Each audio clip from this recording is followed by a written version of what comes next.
Hi, I'm Zach Lanier, Senior Security Researcher with Duo Labs, the research division of Duo Security. And I'm here today to talk to you about a two-factor authentication bypass in PayPal. So here you'll see that I'm at the PayPal site. I'm going to go ahead and put in the credentials, the primary credentials for this account. I'm going to go ahead and hit login. So you see here I get prompted for a one-time password that would be delivered via SMS. Now, this is just to demonstrate that this account is in fact two-factor enabled. So here I have the PayPal iOS application, and I'm going to go ahead and launch it. So note that when I log in, notice that after supplying my primary credentials, you briefly see my recent activity. It appears as though I'm logged out, and I receive an error message indicating that if I'm using a security key enabled account or two-factor enabled account, the mobile application doesn't support it. Now what's interesting is that you did in fact see my recent activity for a brief period, which suggests that I was in fact logged in. To prove that we might in fact be logged in and perhaps bypass the two-factor, let's go ahead and try a low-tech workaround here. Notice that I'm swiping up from the bottom to get access to the control center, and I'm going to enable airplane mode right after seeing my account activity. I receive an error that it couldn't reach PayPal's server, which makes sense. I'm not on the network.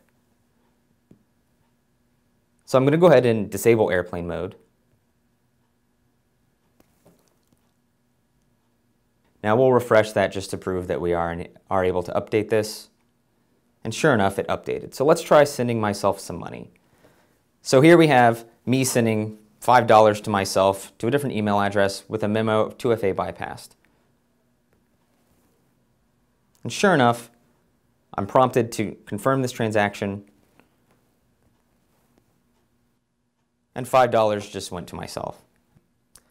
If we look at my email at zach@duosecurity.com, we see that there is a confirmation email that I sent myself $5 from paypal@nowhere.org. So after monitoring the requests and responses and other traffic coming out of the mobile application, we decided to go ahead and make our own little fake PayPal client. So with our duopal.py script, we're going to go ahead and supply a username. Once again, we'll use that 2FA enabled account, paypal@nowhere.org. A recipient, we'll use zach@duosecurity.com one more time. And an amount, we'll send him another $5 this time. So I'm prompted for my primary credentials, or in this case, my password, which I'll enter.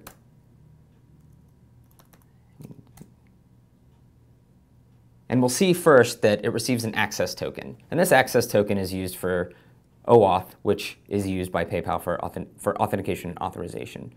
It then receives a bearer token, which is used for subsequent transactions. And finally, a SOAP token, which is used for actually talking to the transaction API. So we'll see here, there's a bunch of information about my wallet, which basically refers to all of the backing payment instruments or cards or bank accounts that I use for my account. Note that a unique identifier, or a UUID in this case, is generated just so that we can correlate that this transaction corresponds to the confirmation email. Now, once this has gone through the final step, or the fourth step in this transaction process, we receive a message that the transaction succeeded, $5 was sent. Shortly, we'll receive an email confirming this, much like before. So here I have open the email indicating that the payment was a success. And if we look, there's a client-side ID, or that UUID that we saw earlier, that starts with DA979 and then ends with something like BCDC63. What this ultimately means is that PayPal's two-factor authentication is somewhat moot. PayPal was one of the first vendors to implement two-factor authentication for consumers on this large of a scale. As a broader point, two-factor authentication is, of course, a really good thing. But implementation flaws like this give rise to vulnerabilities that really subvert and impact that strong protection.